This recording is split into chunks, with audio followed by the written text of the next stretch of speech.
On August 15th, 2009, in Al Jara, Kuwait, a wedding ceremony was held in a large tent where dozens of women and children gathered to celebrate the marriage of a groom. This was supposed to be a joyful event, but it turned into one of the deadliest civilian disasters in modern Kuwaiti history. Within minutes, a fire broke out, engulfing the tent completely and killing 58 people, mostly women and children, and injuring around 90 others. The perpetrator behind this tragic event was the groom's 23-year-old ex-wife, Nasra Yusuf Muhammad al-Enezi, who committed the act as revenge for her husband's second marriage. This incident shocked the entire nation and became the deadliest civilian disaster in Kuwait in the last 40 years. Nasra Yusuf Muhammad al-Enezi was born in 1986 and was 23 years old at the time of the incident. She was the ex-wife of the groom Zayed Zafiri, who was 36 years old. The couple had two children, Shaka, age 5, and Muhammad, age 3. Both children were mentally handicapped. On August 15th, 2009, Nazra poured petrol inside the tent where women and children were celebrating and set it on fire as an act of revenge for her husband's second marriage. The fire spread rapidly because the tent had only one exit and did not meet fire safety regulations, making it almost impossible for the people inside to escape.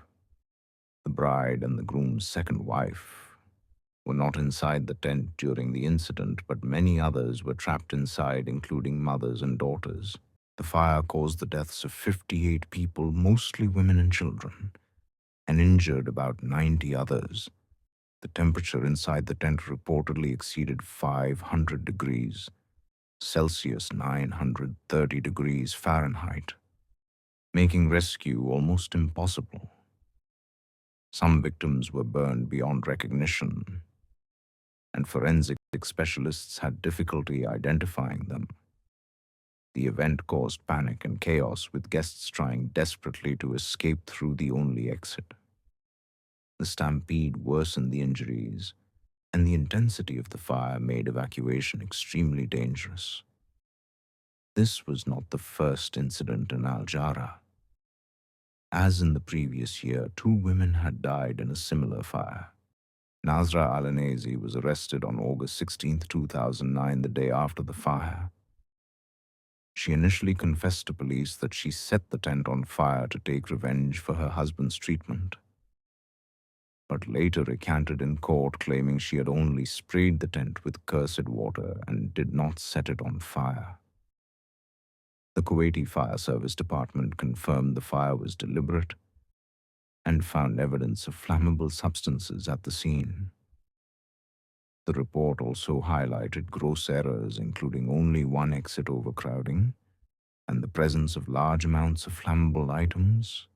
The government formed a high-level committee to investigate the incident after criticism for slow rescue operations. Nazra al-Enezi was charged with premeditated murder and starting a fire with the intent to kill. During her trial, she repeatedly denied the charges, telling Judge Adel al-Saga simply no. She was brought to court from the central prison accompanied by 5 female guards. She appeared frail and pale and had her face covered, which was removed by the guards in court.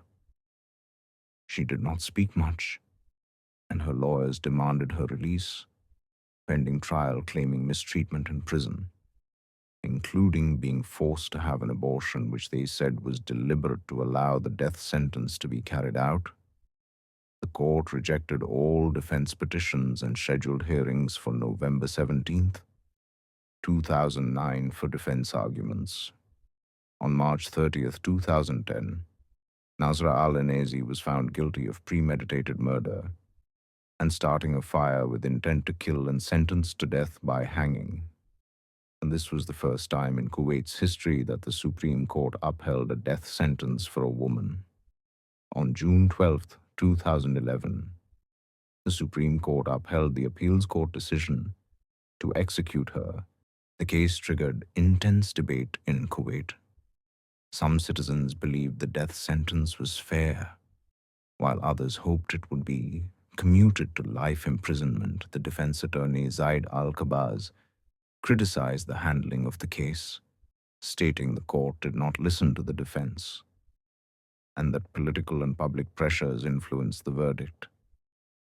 Dr. Abdul Wahab Zafiri, head of the Department of Sociology at the University of Kuwait, emphasized the tragedy affected not only the dead but also the injured and witnesses who might never attend similar events.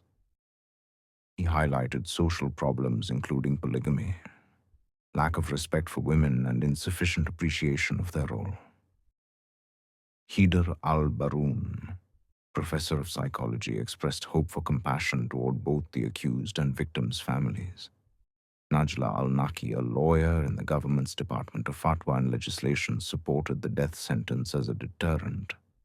Saleh al-Harbi and Naja al-Ajmi expressed contrasting views, some supporting quick executions, and others advocating commutation based on examples in Europe. Following the tragedy, Kuwait banned wedding tents to prevent similar incidents.